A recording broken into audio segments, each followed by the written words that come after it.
5가지 주제를 좀 먼저 정리해 봤고요. 이 5가지 주제와 질문을 가지고 오늘도 부종식 변호사님의 아주 시원한 해결책을 기대해 보면서 시작해 보도록 하겠습니다. 네, 그럼 첫 번째 질문부터 시작해 보도록 하겠습니다. 집합건물 재건축에서 마지막 관리 처분은 어떻게 하는 것인가요? 라는 질문을 주셨는데요. 우리 변호사님 답변 주시죠. 네, 굉장히 중요한 질문을 주셨네요. 자, 이 부분이 어떠한 법이나 그리고 어떠한 책도 없어요. 책에 나와 있는 것도 없기 때문에 그러니까 어떻게 되는지에 대해서는 문의를 많이 주십니다. 제가 여러 차례 말씀드렸지만 이런 집합건물, 상가, 오피스텔 재건축 같은 경우는 우리 공공재건축, 도시정비법에서 따르는 그런 공공재건축하고 달라요. 그러니까 민간 재건축입니다. 그러다 보니까 어떤 관할관청의 인가 절차가 없어요. 보통 공공재건축에서는 조합 설립인가, 사업시행 계획인가, 그 다음에 관리처분 계획인가 이런 것들이 있잖아요. 그런데 이러한 어떤 집합건물 재건축에는 이러한 인가 절차가 없습니다. 즉 이게 무슨 말이냐면 거기 있는 구성원들, 조합원님들이 알아서 해야 된다는 얘기예요. 그렇다면 그것이 무엇이냐? 관리처분 총회가 있으면 이 총회가 접합하면 된다는 것이에요.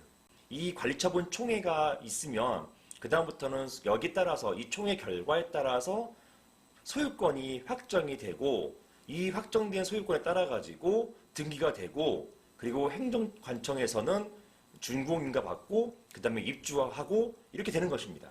자, 이게 동시에 일어나게 되겠죠. 관리처분 총회가 있고 이런 총회에 따라 가지고 소유권 변동이 일어나면 그 다음부터는 이제 소유권이 내기가 되는 것이고 이제 입주하거나 아니면 임차인을 들이면 되는 것이에요. 자, 이런 상태인데 이런 게 있어요. 여기 있는 조합원들 개개인이 이런 관리처분에 대해서 전원 찬성하면 문제가 없어요. 하지만 반대하시는 분이 있을 수 있잖아요. 이런 반대하시는 분이 있을 경우에는 어떻게 되느냐. 만약에 한 명이라도 반대해버릴 경우에는 소유권 이전 등기가 안 됩니다. 자, 그럴 경우에는 애써 수개월 내지는 몇 년 동안 이런 재건축 절차를 이행했다가 마지막 소유권 변동에서 문제 생길 수가 있어요. 그러면 또 관리처분에 대해 반대하는 사람을 상대로 해가지고 또 소유권 이전 등기 청구 소송 제기하고 시간이 너무 오래 걸립니다. 그래서 일반적으로는 이런 관리처분 총회를 거치기 전에 신탁 절차가 필수적이에요. 즉 나중에 나는 여기 반대하기 때문에 소유권 이전하지 못하겠다라고 하지 않기 위해서 미리 소유권을 다 신탁으로 넘깁니다. 이렇게 신탁 넘긴 상태에서 관리처분 총회를 거치면 수탁자죠. 이 신탁 주체, 신탁 회사가 되기도 하고 또는 그 재건축 조합이 수탁자가 되기도 합니다.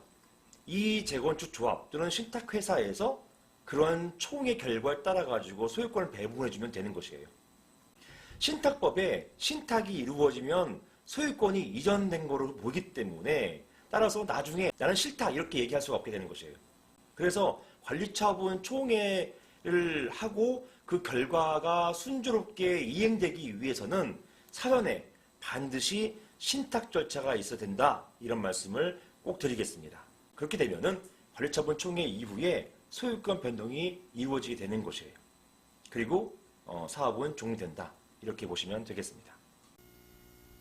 네, 이 부분은 정말 그냥 개인적으로 진행을 할 경우는 어떻게 보면 미처 놓쳐서 나중에 이런 문제들이 많이 발생할 수 있는 그런 결과였을 것 같은데 역시 변호사님께서 정말 미리 어떻게 하면 좋을지까지 또 잘 설명해 주신 것 같습니다. 질문 혹시 있으실까요? 예, 저는 오늘 걱정되는 게 네. 매번 종종 들을 때마다 네. 이런 다른 변호사님들도 이걸 듣고 있을 텐데 이러다 변호사님 일이 좀 줄어들지 않을까라는 걱정이 오늘 좀 더 있네요.